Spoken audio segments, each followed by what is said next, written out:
Feliz y bendecido día, aprendiendo un curso de milagros.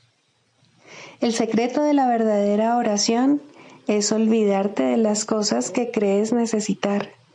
Pedir algo específico es igual que ver el pecado primero y luego perdonarlo. Del mismo modo, al orar pasas por alto tus necesidades específicas, tal como las ves, y las dejas en manos de Dios.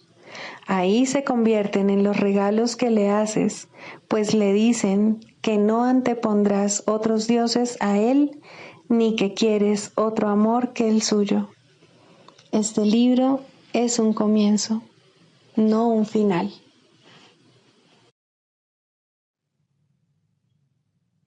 Del prefacio que postula, párrafo 11. La visión de Cristo es el don del Espíritu Santo, la alternativa que Dios nos ha dado contra la ilusión de la separación y la creencia en la realidad del pecado, la culpabilidad y la muerte. Es la única corrección para todos los errores de percepción, la reconciliación de los aparentes opuestos en los que se basa este mundo. Su benévola luz muestra todas las cosas desde otro punto de vista, reflejando el sistema de pensamiento que resulta del conocimiento y haciendo que el retorno a Dios no solo sea posible, sino inevitable. Lo que antes se consideraba una injusticia que alguien cometió contra otro, se convierte ahora en una petición de ayuda y de unión. El pecado, la enfermedad y el ataque se consideran ahora percepciones falsas que claman por el remedio que procede de la ternura y el amor. Las defensas se abandonan porque donde no hay ataque no hay necesidad de ellas. Las necesidades de nuestros hermanos se vuelven las nuestras porque son nuestros compañeros en la jornada de regreso a Dios. Sin nosotros, ellos perderían el rumbo. Sin ellos, nosotros jamás podríamos encontrar el nuestro. Introducción. Este es un curso de milagros. Es un curso obligatorio. Solo el momento en que decides tomarlo es voluntario. Tener libre albedrío no quiere decir que tú mismo puedas establecer el plan de estudios. Significa únicamente que puedes elegir lo que quieres aprender en cualquier momento dado. Este curso no pretende enseñar el significado del amor, pues eso está más allá de lo que se puede enseñar. Pretende, no obstante, despejar los obstáculos que impiden experimentar la presencia del amor, el cual es tu herencia natural. Lo opuesto al amor es el miedo, pero aquello que todo lo abarca no puede tener opuestos. Este curso puede, por lo tanto, resumirse muy simplemente de la siguiente manera. Nada real puede ser amenazado. Nada irreal existe. En esto radica la paz de Dios. Capítulo 1. El significado de los milagros. Primero, principios de los milagros. Principio 21. Los milagros son expresiones naturales de perdón. Por medio de los milagros aceptas el perdón de Dios al extendérselo a otros. Capítulo 15. El instante santo. Primero, los dos usos del tiempo. ¿Puedes imaginarte lo que sería no tener inquietudes, preocupaciones ni ansiedades de ninguna clase, sino simplemente gozar de perfecta calma y sosiego todo el tiempo? Ese es, no obstante, el propósito del tiempo, aprender justamente eso y nada más. El Maestro de Dios no puede sentirse satisfecho con sus enseñanzas hasta que éstas no constituyan lo único que sabes. Su función docente no se consumará hasta que no seas un alumno tan dedicado que solo aprendas de él. Cuando eso haya ocurrido, ya no tendrás necesidad de un maestro ni de tiempo en el que aprender. La razón del aparente desaliento del que tal vez padezcas es tu creencia de que ello toma tiempo y de que los resultados de las enseñanzas del Espíritu Santo se encuentran en un futuro remoto. Sin embargo, no es así, pues el Espíritu Santo usa el tiempo a su manera y no está limitado por él. El tiempo es su amigo a la hora de enseñar. No causa deterioro en él como lo hace en ti. Todo el deterioro que el tiempo parece ocasionar se debe únicamente a tu identificación con el ego, que se vale del tiempo para reforzar su creencia en la destrucción. El ego, al igual que el Espíritu Santo, se vale del tiempo para convencerte de la inevitabilidad del objetivo y del final del aprendizaje. El objetivo del ego es la muerte, que es su propio fin, mas el objetivo del Espíritu Santo es la vida, la cual no tiene fin. El ego es un aliado del tiempo, pero no un amigo, pues desconfía tanto de la muerte como de la vida, y lo que desea para ti, él no lo puede tolerar. El ego te quiere ver muerto, pero él no quiere morir.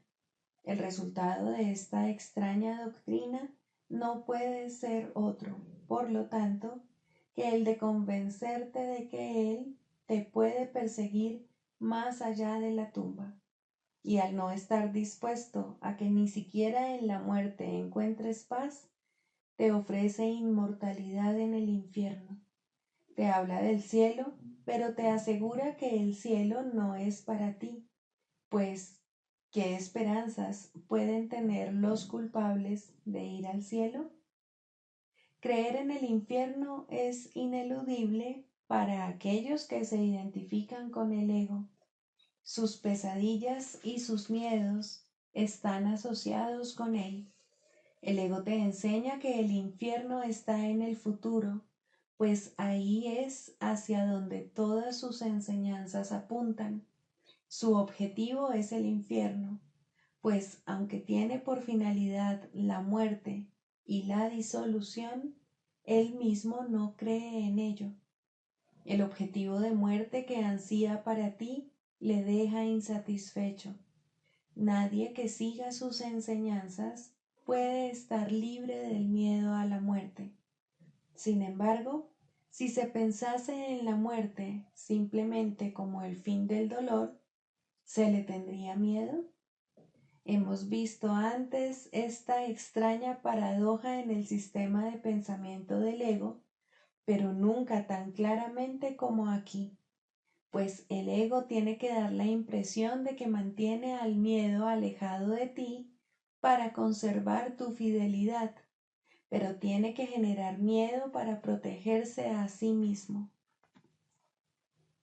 Una vez más, el ego intenta, y lo logra con demasiada frecuencia, hacer ambas cosas, valiéndose de la disociación para mantener sus metas contradictorias unidas, de manera que parezcan estar en armonía. El ego enseña, por lo tanto, que la muerte es el final en lo que respecta a cualquier esperanza de alcanzar el cielo. Sin embargo, puesto que tú y el ego no podéis estar separados, y puesto que él no puede concebir su propia muerte, te seguirá persiguiendo, porque la culpabilidad es eterna. Tal es la aversión que el ego tiene de la inmortalidad, y eso es lo que su versión del tiempo apoya. El ego enseña que el cielo está aquí y ahora porque el futuro es el infierno, hasta cuando ataca tan despiadadamente que trata de quitarle la vida al que cree que su voz es la única que existe, incluso a ese le habla del infierno, pues le dice que el infierno está también aquí y lo incita a que salte del infierno al olvido total. El único tiempo que el ego le permite contemplar a cualquiera con ecuanimidad es el pasado, mas el único valor de éste es que no existe. Cuán desolado y desesperante es el uso que el ego hace del tiempo, y cuán aterrador, pues tras su fanática insistencia de que el pasado y el futuro son lo mismo, se oculta una amenaza a la paz todavía más insidiosa. El ego no hace alarde de su amenaza final, pues quiere que sus devotos sigan creyendo que les puede ofrecer una escapatoria. Pero la creencia en la culpabilidad no puede sino conducir a la creencia en el infierno, y eso es lo que siempre hace.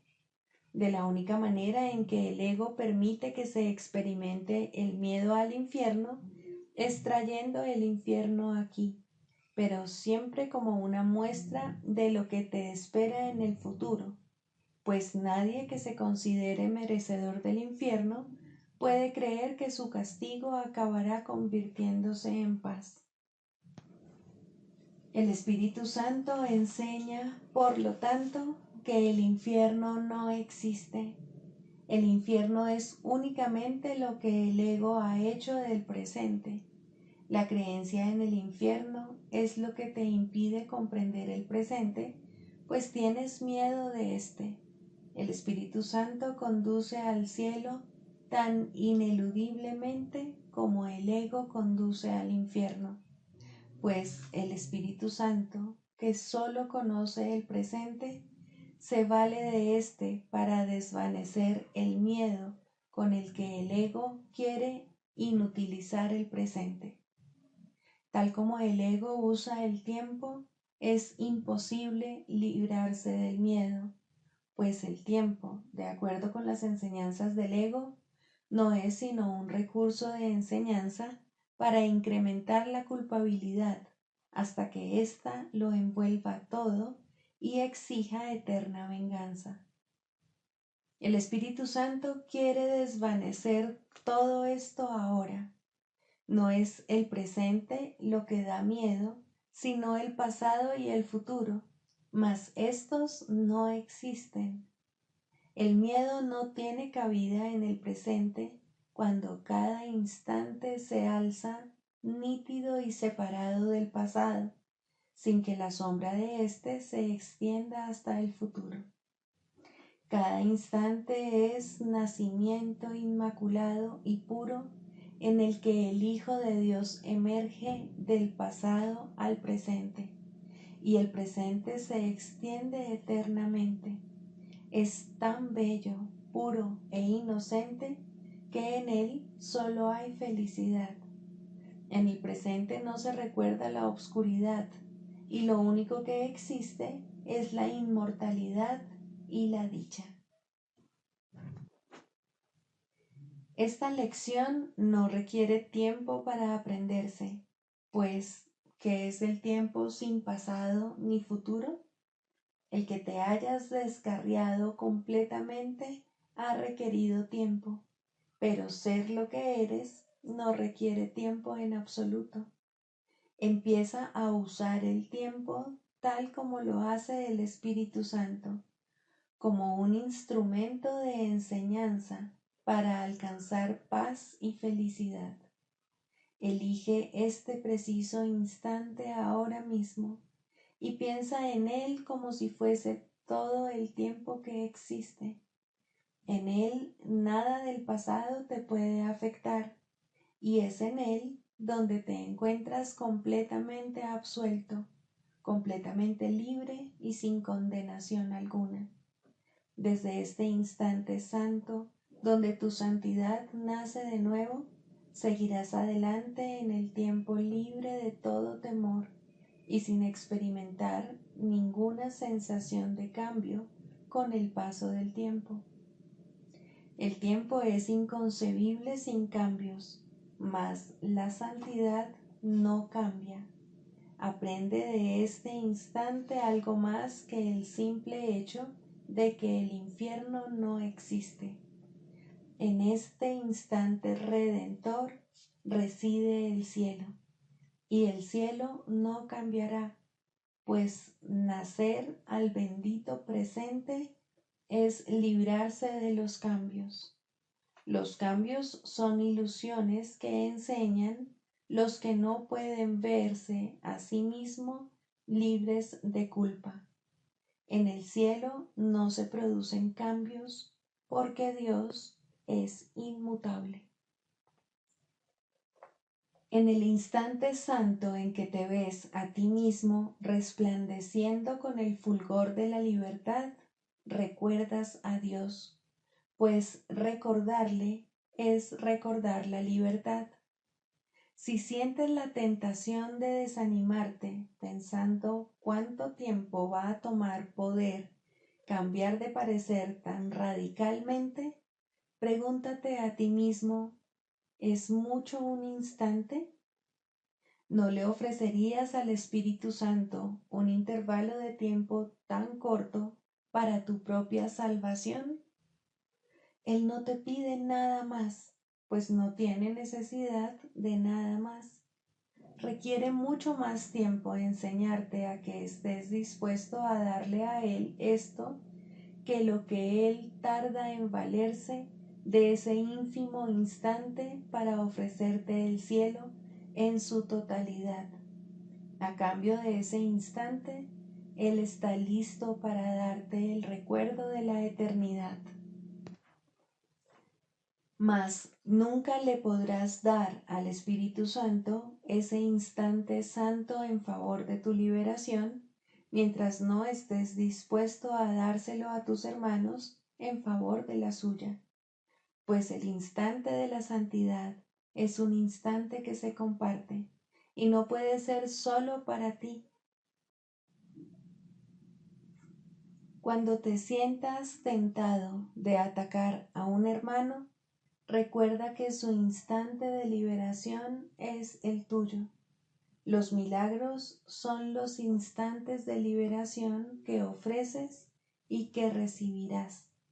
Dan testimonio de que estás dispuesto a ser liberado y a ofrecerle el tiempo al Espíritu Santo a fin de que Él lo use para sus propósitos. ¿Cuánto dura un instante? Dura tan poco para tu hermano como para ti. Practica conceder ese bendito instante de libertad a todos aquellos que están esclavizados por el tiempo, haciendo así que para ellos éste se convierta en su amigo. Mediante tu dación, el Espíritu Santo te da a ti el bendito instante que tú les das a tus hermanos. Al tú ofrecerlo, Él te lo ofrece a ti. No seas reacio a dar lo que quieres recibir de Él, pues al dar te unes a Él. En la cristalina pureza de la liberación que otorgas, radica tu inmediata liberación de la culpabilidad. Si ofreces santidad, no puedes sino ser santo. ¿Cuánto dura un instante?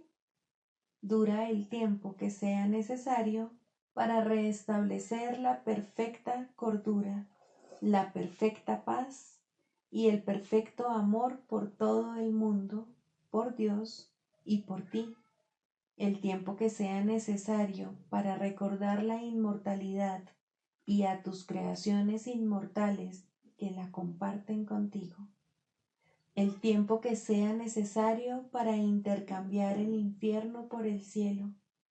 Dura el tiempo suficiente para que puedas trascender todo lo que el ego ha hecho y ascender hasta tu Padre.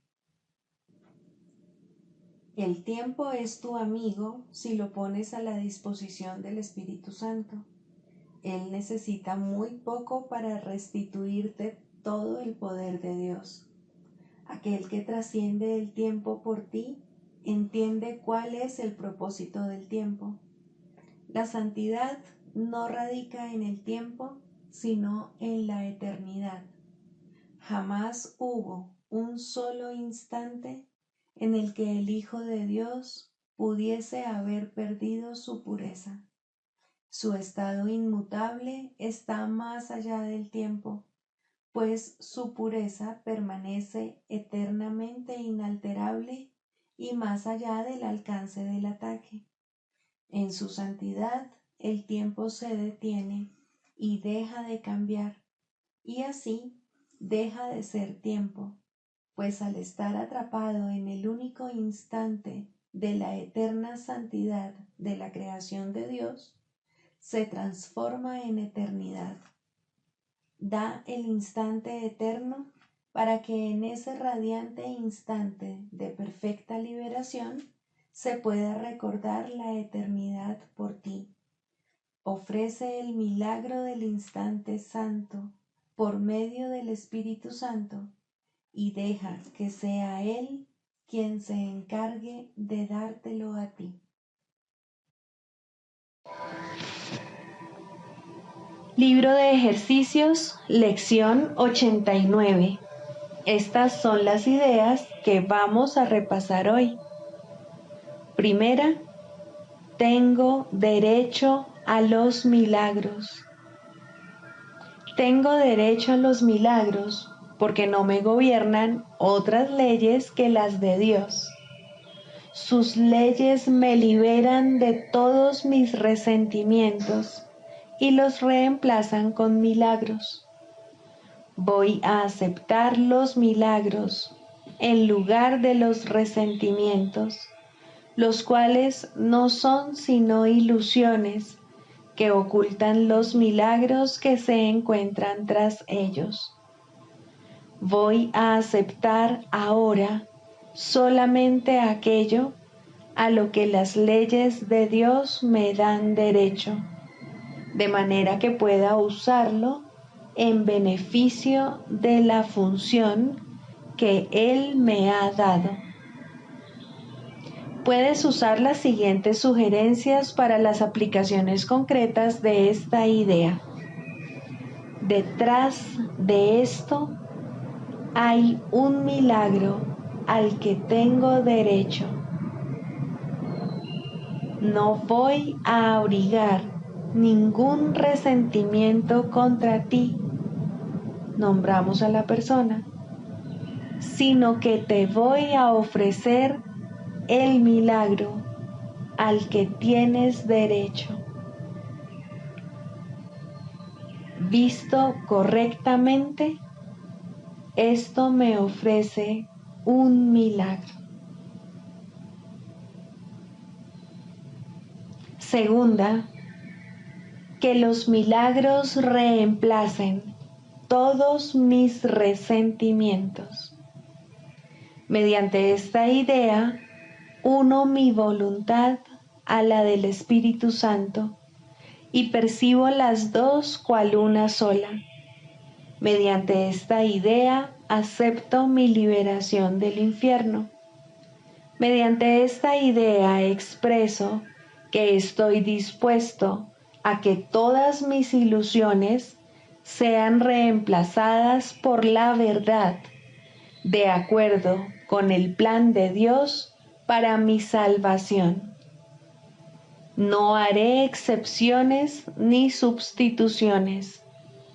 Lo que quiero es todo el cielo y solo el cielo, tal como la voluntad de Dios ha dispuesto que lo tenga. Las variaciones que pueden resultar útiles a la hora de aplicar concretamente la idea son: no quiero excluir este resentimiento de mi salvación.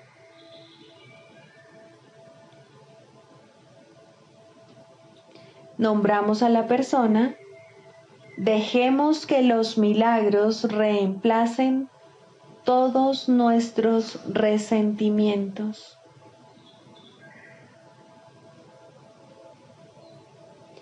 Detrás de esto se encuentra el milagro que reemplaza todos mis resentimientos.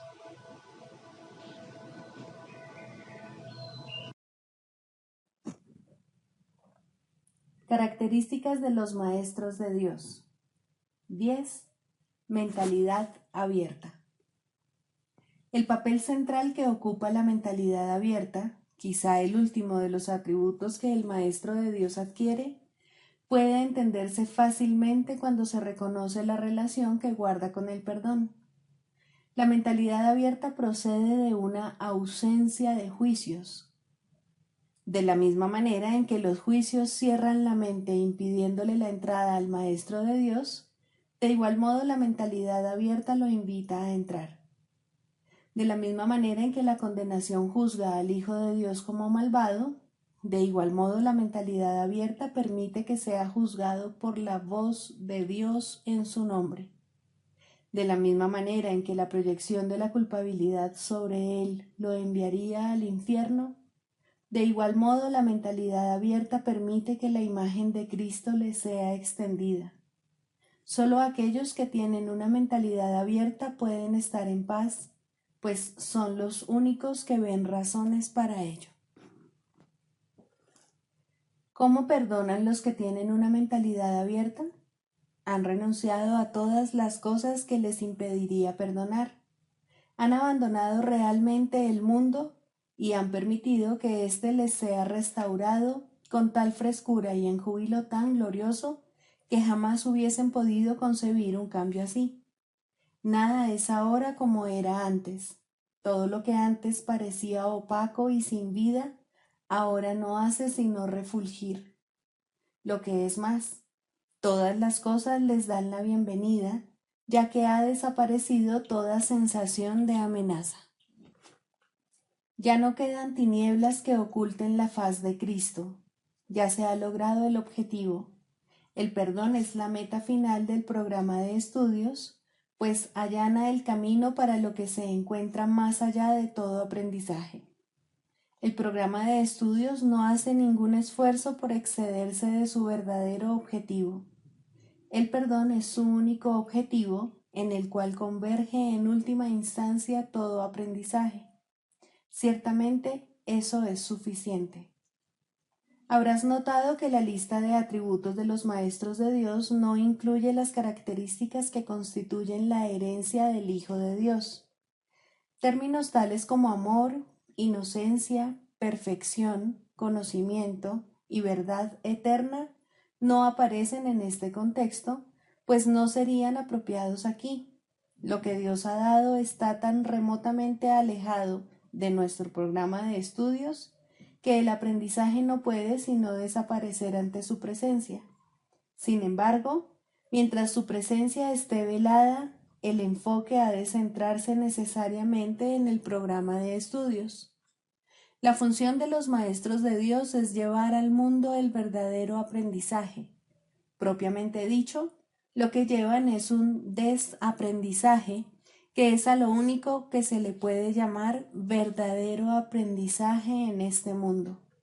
A los maestros de Dios se les ha encomendado la función de llevar al mundo las buenas nuevas del completo perdón. Bienaventurados son, en verdad, pues son los portadores de la salvación.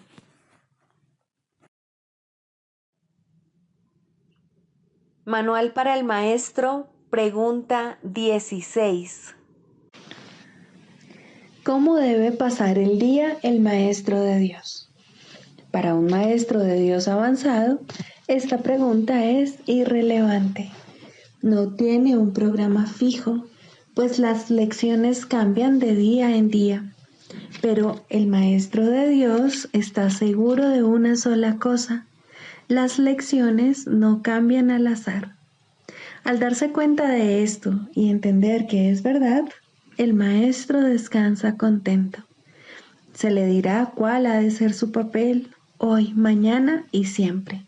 Y aquellos que compartan ese papel con él, le encontrarán para que juntos puedan aprender las lecciones de ese día. Nadie de quien él tenga necesidad estará ausente, No se le enviará a nadie que no tenga un objetivo de aprendizaje ya establecido y que pueda aprender ese mismo día. Para el maestro de Dios avanzado, esta pregunta es, por consiguiente, superflua. Ya la planteó y ya se le contestó, y él se mantiene en continuo contacto con la respuesta. Ya lo tiene todo y ve desplegarse ante él, seguro y libre de obstáculos, el camino que tiene que recorrer. Pero, ¿qué ocurre con aquellos que todavía no han alcanzado la certidumbre que él posee? Esos aún no están listos para una falta de estructura así. ¿Qué es lo que tienen que hacer para aprender a entregarle el día a Dios? Hay algunas reglas generales a seguir, aunque cada cual debe usarlas a su manera como mejor pueda. Las rutinas como tales son peligrosas porque se pueden convertir fácilmente en dioses por derecho propio y amenazar los mismos objetivos para los que fueron establecidas. Se puede decir, por lo tanto, que en términos generales es mejor comenzar el día bien. Siempre es posible, no obstante, comenzar de nuevo si no se comenzó debidamente. Con todo, es obviamente ventajoso comenzarlo bien y de esa manera ahorrar tiempo. En un principio es aconsejable pensar en función del tiempo, aunque este no es de ningún modo el criterio esencial, probablemente es el más fácil de observar al principio. Inicialmente se hace hincapié en ahorrar tiempo, que si bien sigue siendo importante a lo largo de todo el proceso de aprendizaje, se recalcará cada vez menos. De entrada, podemos decir con seguridad que el tiempo que se dedica a comenzar bien el día ciertamente ahorra tiempo. ¿Cuánto tiempo debe emplearse en ello? Eso depende del mismo Maestro de Dios, quien no puede adjudicarse a sí mismo ese título hasta que haya completado el libro de ejercicios, ya que estamos aprendiendo dentro del marco de este curso.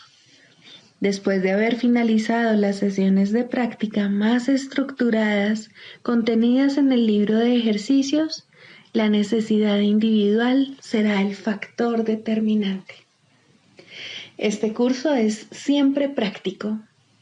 Puede ser que el Maestro de Dios no se encuentre en una situación que sea conducente a pasar unos minutos en un estado de quietud, nada más al despertarse. Si ese es el caso, que recuerde tan solo que su elección es pasar un ratito con Dios lo antes posible y que lo haga. La cantidad de tiempo que dedique a ello no es lo más importante. Uno puede fácilmente pasarse 1 hora sentado, inmóvil, con los ojos cerrados y no lograr nada. O bien puede, con igual facilidad, dedicarle a Dios solo un instante y en ese instante unirse a Él completamente. Quizá la única generalización que puede hacerse al respecto es la siguiente. Dedica un rato, lo antes posible, después de despertarte, a estar en silencio. Y continúa durante 1 o 2 minutos más después de que haya comenzado a resultarte difícil. Probablemente descubrirás que la dificultad disminuye y desaparece. En caso de no ser así, ese es el momento de parar. Por la noche se debe seguir el mismo procedimiento. Tal vez tu periodo de sosiego deba ser temprano en la noche, si no te es posible hacerlo inmediatamente antes de irte a dormir. No debes hacerlo acostado, es mejor estar sentado, en cualquier postura que prefieras. Habiendo completado el libro de ejercicios, seguramente habrás llegado a algunas conclusiones al respecto. Si te es posible, un momento apropiado para dedicárselo a Dios es justo antes de irte a dormir.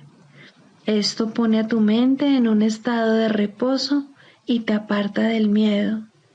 Si te resulta más conveniente hacerlo más temprano, asegúrate al menos de no olvidarte pasar un rato, aunque sea solo un momento, en el que cierras los ojos y piensas en Dios. Hay un pensamiento en particular que debe recordarse a lo largo del día. Es un pensamiento de pura dicha, de paz, de liberación ilimitada. Ilimitada porque todas las cosas se liberan dentro de él. Crees que has construido un lugar seguro para ti mismo. Crees que has forjado un poder que te puede salvar de todas las cosas aterradoras que ves en sueños. Pero no es así. Tu seguridad no reside ahí. A lo que renuncias es simplemente a la ilusión de que puedes proteger tus ilusiones. Ese es tu temor, y solo ese. Qué insensatez estar atemorizado por nada, nada en absoluto. Tus defensas son inservibles, mas tú no estás en peligro. No tienes ninguna necesidad de ellas. Reconoce esto y desaparecerán, y solo entonces aceptarás tu verdadera protección. Cuán fácil y tranquilamente transcurre el tiempo para el Maestro de Dios que ha aceptado su protección. Todo lo que antes hacía en nombre de su propia seguridad ha dejado de interesarle, puesto que está a salvo y sabe que lo está. Tienen un guía que no le ha de fallar. No es necesario que haga distinciones entre los problemas que percibe, porque aquel a quien acude reconoce que no hay grados de dificultad en su resolución. Está tan a salvo en el presente como lo estaba antes de que su mente aceptase las ilusiones, y como lo estará cuando las haya abandonado. Su estado no cambia con la ocasión o con el lugar, porque todas las ocasiones y todos los lugares son uno para Dios. En esto reside su seguridad. No tiene necesidad de nada más. Con todo, habrá tentaciones a lo largo del camino que al Maestro de Dios aún le queda por recorrer, y tendrá necesidad de recordarse a sí mismo durante el transcurso del día que está protegido. ¿Cómo puede hacer eso? Especialmente en los momentos en que su mente está ocupada con cosas externas. Lo único que puede hacer es intentarlo, y su éxito dependerá de la convicción que tenga de que va a triunfar. Deberá tener absoluta certeza de que su éxito no procede de él, pero que se le dará en cualquier momento, lugar o circunstancia que lo pida. Habrá ocasiones en que su certeza flaqueará, y en el momento en que esto ocurra, el Maestro de Dios volverá a tratar, como antes, de depender únicamente de sí mismo. No olvides que eso es magia, y la magia es un pobre sustituto de la verdadera ayuda. No es suficientemente buena para el Maestro de Dios, porque no es suficientemente buena para el Hijo de Dios. Evitar la magia es evitar la tentación, pues toda tentación no es más que el intento de sustituir la voluntad de Dios por otra. Estos intentos pueden parecer ciertamente aterradores, pero son simplemente patéticos. No pueden tener efectos, ya sean buenos o malos, sanadores o destructivos, tranquilizadores o aterradores, gratificantes o que exijan sacrificio. Cuando el Maestro de Dios reconozca que la magia simplemente no es nada, habrá alcanzado el estado más avanzado. Todas las lecciones intermedias no hacen sino conducirle a este estado y facilitar el que este objetivo esté más cerca de reconocerse, pues cualquier tipo de magia, sea cual sea su forma, es simplemente impotente. Su impotencia explica por qué es tan fácil escaparse de ella. Es imposible que lo que no tiene efectos pueda aterrorizar. No hay nada que pueda sustituir a la voluntad de Dios. Dicho llanamente, a este hecho es al que el Maestro de Dios dedica su día. Cualquier otro sustituto que acepte como real tan solo puede engañarle, mas está a salvo de cualquier engaño si así lo decide. Quizá necesite recordar: Dios está conmigo, no puedo ser engañado. Quizá prefiera usar otras palabras, o solo una, o ninguna.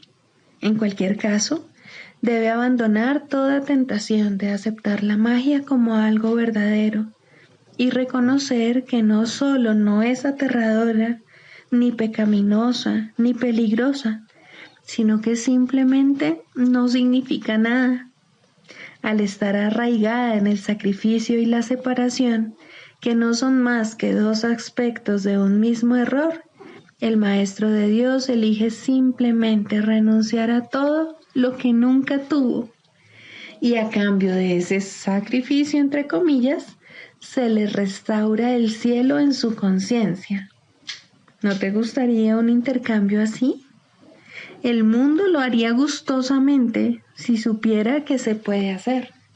Los maestros de Dios son los que deben enseñarle que sí se puede, y por lo tanto, su función es asegurarse de que ellos mismos lo hayan aprendido. No hay otro riesgo durante el día, excepto el de poner tu confianza en la magia, pues solo eso conduce al dolor. No hay más voluntad que la de Dios. Sus maestros saben que esto es así y han aprendido que todo lo demás es magia. Lo que mantiene viva la creencia en la magia es la ilusión simplista de que la magia da resultado. Los maestros de Dios deben aprender a detectar las diversas formas de magia a lo largo de todo su entrenamiento, cada día y cada hora, e incluso cada minuto y cada segundo, y a percibir el hecho de que no significan nada. Cuando se las deja de temer, desaparecen, y así se vuelve a abrir la puerta del cielo, y su luz puede volver a irradiar sobre la mente que se encuentra en paz. Manual para el maestro. Clarificación de términos. 4. La percepción verdadera, el conocimiento. El mundo que ves no es más que la ilusión de un mundo. Dios no lo creó, pues lo que Él crea tiene que ser tan eterno como Él. En el mundo que ves, no obstante, no hay nada que haya de perdurar para siempre. Algunas cosas durarán en el tiempo algo más que otras, pero llegará el momento en el que a todo lo visible le llegue su fin. Los ojos del cuerpo no son, por lo tanto, el medio a través del cual se puede ver el mundo real, pues las ilusiones que contemplan solo pueden conducir a más ilusiones de la realidad. Y eso es lo que hacen, pues todo lo que los ojos del cuerpo ven no solo no ha de durar, sino que además se presta a que se tengan pensamientos de pecado y culpabilidad. Todo lo que Dios creó, por otra parte, está por siempre libre de pecado y por ende, por siempre libre de culpabilidad. El conocimiento no es el remedio para la percepción falsa, puesto que al proceder de distintos niveles jamás pueden encontrarse. La única corrección posible para la percepción falsa es la percepción verdadera. Esta no perdurará, pero mientras dure, su propósito será sanar. La percepción verdadera es un remedio que se conoce por muchos nombres: el perdón, la salvación, la expiación y la percepción verdadera son todos una misma cosa. son el comienzo de un proceso cuyo fin es conducir a la unicidad que los trasciende a todos. La percepción verdadera es el medio por el que se salva al mundo de las garras del pecado, pues el pecado no existe. Y esto es lo que la percepción verdadera ve. El mundo se yergue como un sólido muro ante la faz de Cristo, pero la percepción verdadera lo ve solo como un frágil velo, tan fácil de descorrer que no podría durar más de un instante. Por fin se ve el mundo tal como es, y ahora no puede sino desaparecer, pues en su lugar ha quedado un espacio vacío que ha sido despejado y preparado. Donde antes se percibía destrucción, aparece ahora la faz de Cristo, y en ese instante el mundo queda olvidado, y el tiempo acaba para siempre al disolverse el mundo en la nada de donde provino. Un mundo perdonado no puede durar mucho. Era la morada de los cuerpos, pero el perdón mira más allá de ellos. En eso radica su santidad. Así es como sana. El mundo de los cuerpos es el mundo del pecado, pues sólo si el cuerpo existiese sería posible el pecado. El pecado acarrea culpabilidad tan irremediablemente como el perdón acaba con ella. Y una vez que ha desaparecido todo rastro de culpabilidad, ¿qué queda que pueda seguir manteniendo al mundo separado y fijo en su lugar? Pues la idea de lugar habrá desaparecido también junto con el tiempo.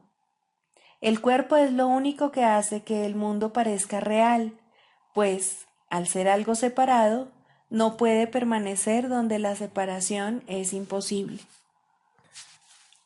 El perdón prueba que es imposible porque no lo ve, y lo que entonces pasas por alto deja de ser comprensible para ti, tal como una vez estabas seguro de su presencia. Este es el cambio que brinda la percepción verdadera. Lo que antes se había proyectado afuera, ahora se ve adentro, y ahí el perdón deja que desaparezca. Ahí se establece el altar al Hijo, y ahí se recuerda a su Padre. Ahí se llevan todas las ilusiones ante la verdad y se depositan ante el altar. Lo que se ve como que está afuera no puede sino estar más allá del alcance del perdón, pues parece ser por siempre pecaminoso. ¿Qué esperanza puede haber mientras se siga viendo el pecado como algo externo? ¿Qué remedio puede haber para la culpabilidad?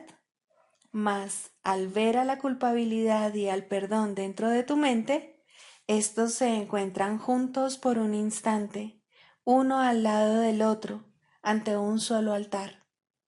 Ahí, por fin, la enfermedad y su único remedio se unen en un destello de luz curativa.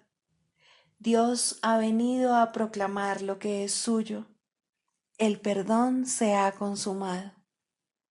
Y ahora el conocimiento de Dios, inmutable, absoluto, puro y completamente comprensible, entra en su reino. Ya no hay percepción, ni falsa ni verdadera. Ya no hay perdón, pues su tarea ha finalizado. Ya no hay cuerpos, pues han desaparecido ante la deslumbrante luz del altar del Hijo de Dios. Dios sabe que ese altar es el suyo, así como el de su Hijo. Y ahí se unen, pues ahí el resplandor de la faz de Cristo ha hecho desaparecer el último instante del tiempo, y ahora la última percepción del mundo no tiene propósito ni causa, pues ahí donde el recuerdo de Dios ha llegado finalmente, no hay jornada, ni creencia en el pecado, ni paredes, ni cuerpos. Y la sombría atracción de la culpabilidad y de la muerte se extingue para siempre. Oh hermanos míos, si tan solo supierais cuánta paz os envolverá y os mantendrá a salvo, puros y amados en la mente de Dios, no haríais más que apresuraros a encontraros con Él en su altar. Santificados sean vuestros nombres y el suyo, pues se unen ahí, en ese santo lugar.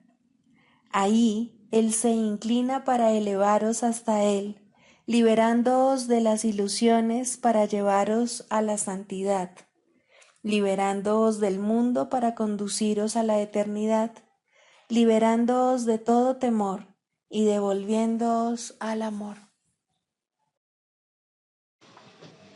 3. La práctica de la psicoterapia. Primero, la selección de pacientes.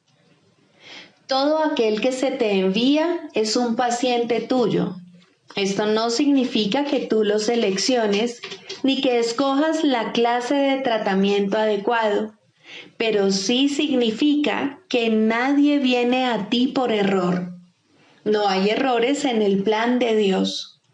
Sería un error, sin embargo, presumir que sabes lo que debe ofrecerse a todo el que viene.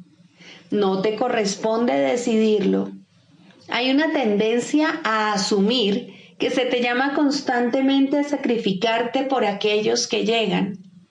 Esto difícilmente podría ser cierto.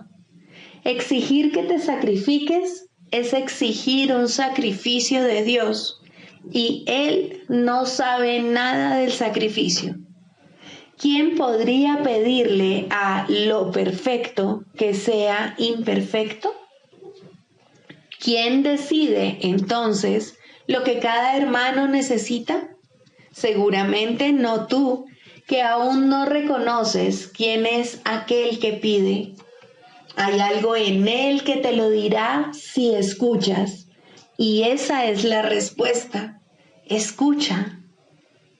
No exijas, no decidas, no sacrifiques. Escucha. Lo que oyes es verdad. ¿Mandaría Dios su Hijo a ti sin estar seguro de que reconoces sus necesidades? Piensa lo que Dios te está diciendo. Él necesita que tu voz hable por Él. ¿Podría ser algo más santo? ¿O ser un regalo mayor para ti? ¿Preferirías escoger quién sería Dios o escuchar la voz de aquel que es Dios en ti? Tus pacientes no necesitan estar físicamente presentes para que les sirvas en el nombre de Dios. Esto puede ser difícil de recordar, pero Dios no va a consentir que sus regalos para ti se limiten a los pocos que en efecto ves. Puedes ver otros también, pues la visión no está limitada a los ojos del cuerpo. Algunos no necesitan tu presencia física. Te necesitan tanto y tal vez más en el instante en que se envían. Los reconocerás en la forma que pueda ser más útil para ambos. No importa cómo vengan, serían enviados en la forma en que sea más útil. Un nombre, un pensamiento, una imagen, una idea, o tal vez simplemente una sensación de estar llegando a alguien en alguna parte. La unión está en las manos del Espíritu Santo. No se puede evitar lograrla. Un terapeuta santo, un maestro de Dios avanzado, nunca olvida una cosa. No fue él quien hizo el currículo de la salvación, ni quien estableció su parte en él. Entiende que su parte es necesaria para el todo, y que a través de ella reconocerá el todo cuando su parte esté completa. Entre tanto, debe aprender, y sus pacientes son el medio que se le ha enviado para su aprendizaje. ¿Qué otra cosa sino gratitud podría sentir por ellos y hacia ellos? Traen consigo a Dios. ¿Rechazaría este regalo por un guijarro o cerraría la puerta al Salvador del mundo para dejar entrar a un fantasma? que no traicione al Hijo de Dios. Quien lo llama está más allá de su comprensión, pero no se alegraría de poder responder cuando sólo así será capaz de escuchar la llamada y entender que es la suya.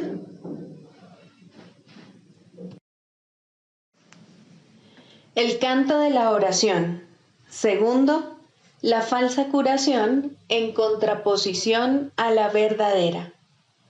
La falsa curación no es más que un mísero intercambio de una ilusión por otra más agradable, de un sueño de enfermedad por uno de salud.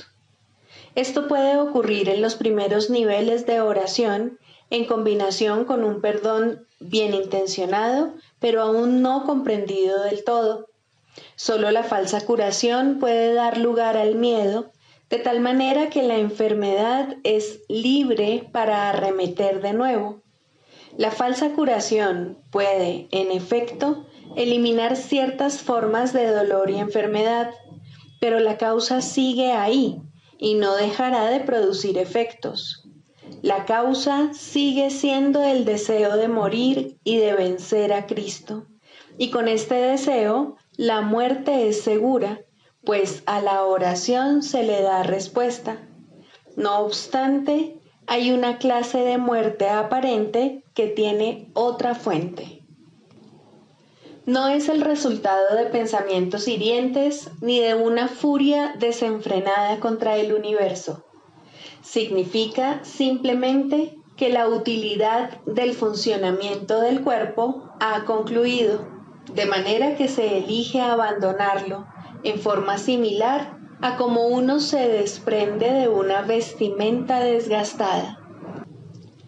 Esto es lo que debiera ser la muerte, una elección tranquila que se lleva a cabo felizmente y con una sensación de paz, pues el cuerpo se ha usado con bondad para ayudar al Hijo de Dios en el camino que lo lleva a su Padre.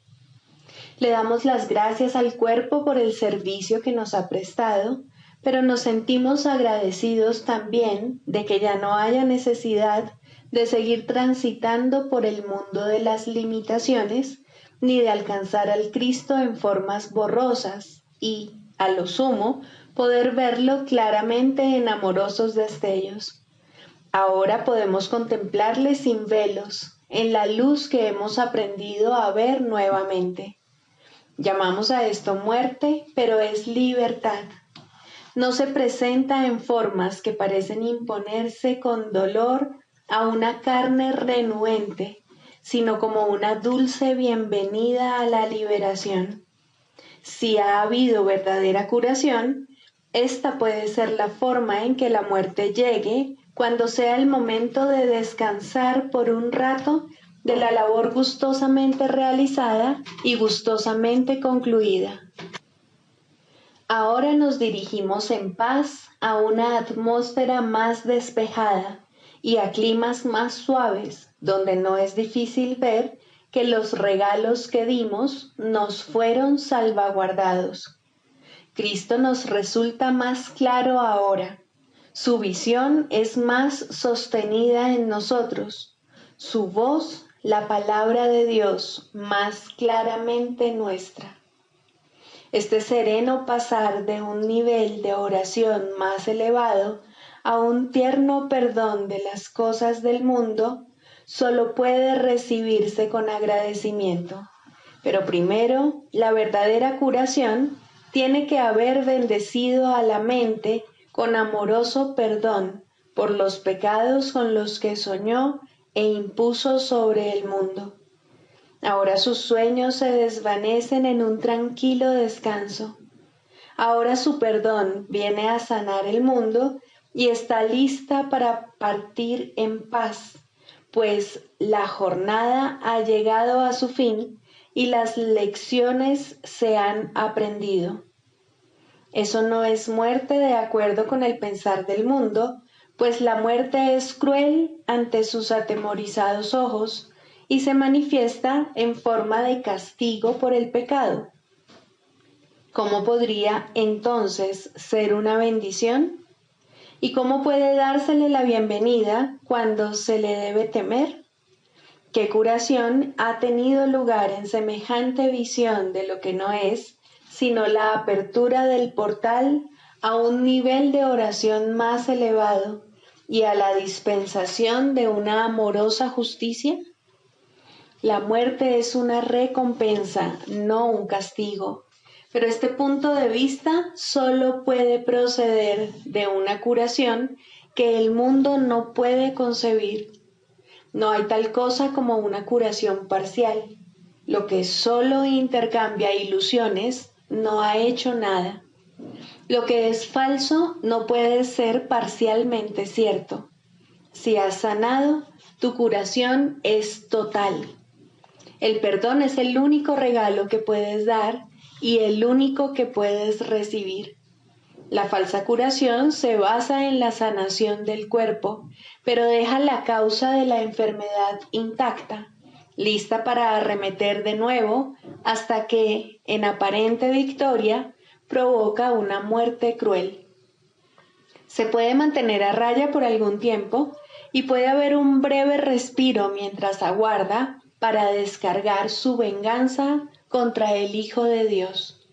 Mas no se puede superar hasta que toda la fe que se había depositado en ella se deje de lado y se ponga en cambio en el sustituto que Dios ha provisto para los sueños malvados, un mundo en el que no hay un velo de pecado que lo mantenga en las tinieblas y desconsolado.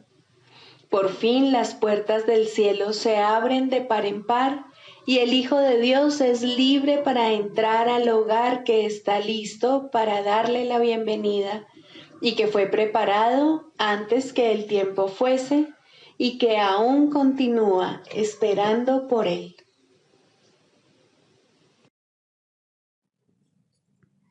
Sigamos a Jesús haciendo del perdón algo tan natural como respirar y algo tan vital como el aire. Amén.